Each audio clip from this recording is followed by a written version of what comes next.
Hey, welcome to On the Clock, a collaboration between the Pack a Day Podcast and the Draft Fellows. I am Andrew Murtig. That is Kyle Fellows. Together, we are the Draft Fellows, and leading up to the draft, we have been doing a series covering picks 1 through 32, every team's biggest needs, and who they should be considering at their pick. And you can check out the video of all of the previous episodes on the Draft Fellows channel on YouTube. The audio version is on Pack a Day, and I cannot believe this. We're into the second to last pick. I feel like this has gone so fast, but we are here, pick 31, Kansas City Chiefs. Kyle, let's get started. Unbelievable. On the clock with the Kansas City Chiefs. The draft is right here. We're like on top of the NFL draft. And what the Kansas City Chiefs do is going to be fascinating. This is a team that we expect to be in the mix every year, but that doesn't mean that they're not retooling things in this roster all the time to try to stay relevant, make sure that they fill their needs. So, right now, at the top of their list of needs, they're probably looking offensive line, whether that's guard or tackle. And then they could also dabble in the defensive line market of this draft as well. And I'm really curious what they will do if they potentially decide to address the offensive line. Obviously, Joe Thuney trade to Chicago got all the headlines. We talked about that at nauseum when that went down. It appears that Kingsley Suamataia will get a chance along the interior. Nick Norzad is actually one of my favorite players from last year's draft. He's also there in Kansas City. But he is kind of a center, but graded out really well in pass protection this last year. So maybe he earns some snaps at guard as well. We'll see. But at tackle, Jalen Moore will play left tackle for them in 2025 and maybe 2026, but that's not a slam dunk when you look at the contract. And Jawan Taylor is under contract at right tackle through 2026.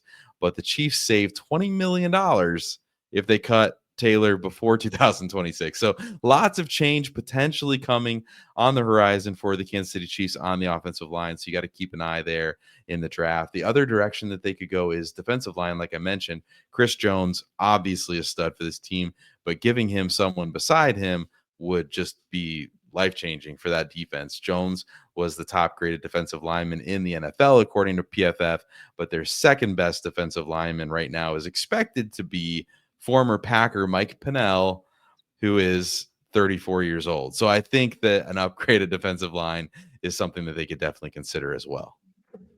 Absolutely. And if you start to look at players that might be available when Kansas City is on the clock, you talk about interior offensive linemen. Unlikely that both of these players would slide, but maybe a Tyler Booker or potentially Gray Zabel from North Dakota State could find their way at this part of the draft, although I think they're probably both gone at this point.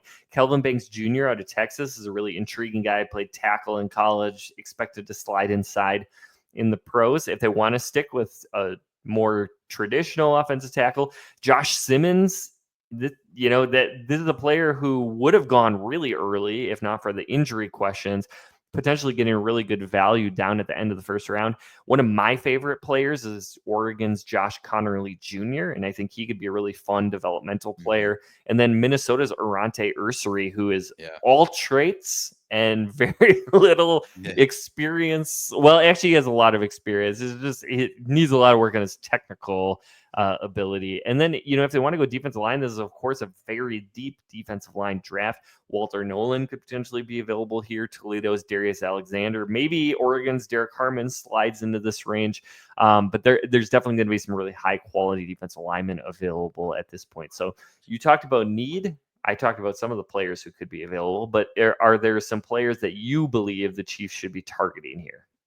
All right. So I think Kansas City should be responsible, and I think they should probably take a defensive lineman. I think Tyleik Williams could be a fun fit that's there. He's kind of that early second round player that maybe sneaks into the first, depending on how you value it. Andrew mentioned Walter Nolan, Derek Harmon. They could also be, responsible and invest in the offensive line. All that makes sense.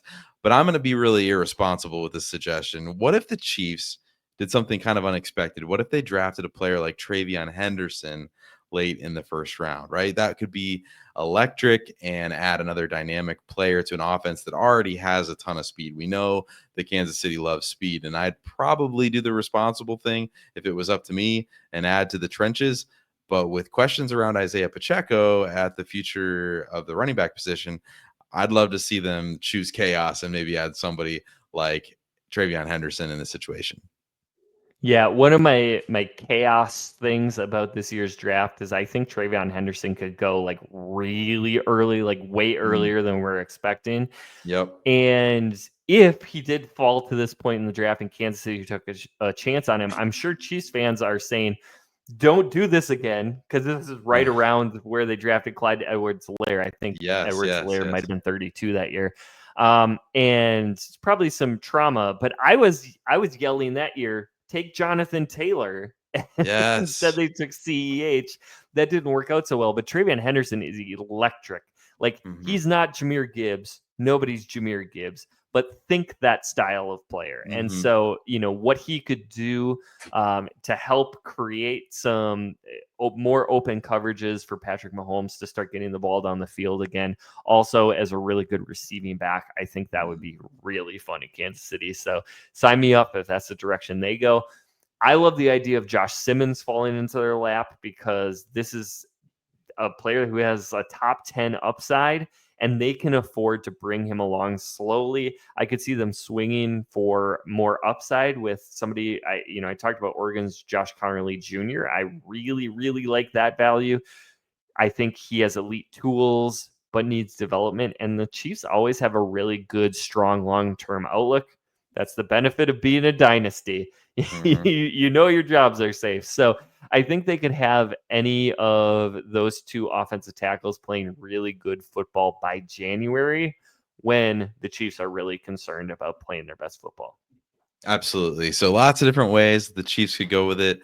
Maybe they play it safe. Maybe they add to the trenches. Maybe they do something really wild and add electric playmakers and speed to the offense just to help Patrick Mahomes continue to be a headache for the rest of the NFL. But we will know in just a few short days. So thanks for joining us. Make sure you like and subscribe to the show and stick with us as we preview the rest of the NFL, which is just one more show in this series leading up to the 2025 NFL Draft. From the draft room to the gridiron, the Draft Fellows have got you covered. Until next time, stay tuned and stay in the game.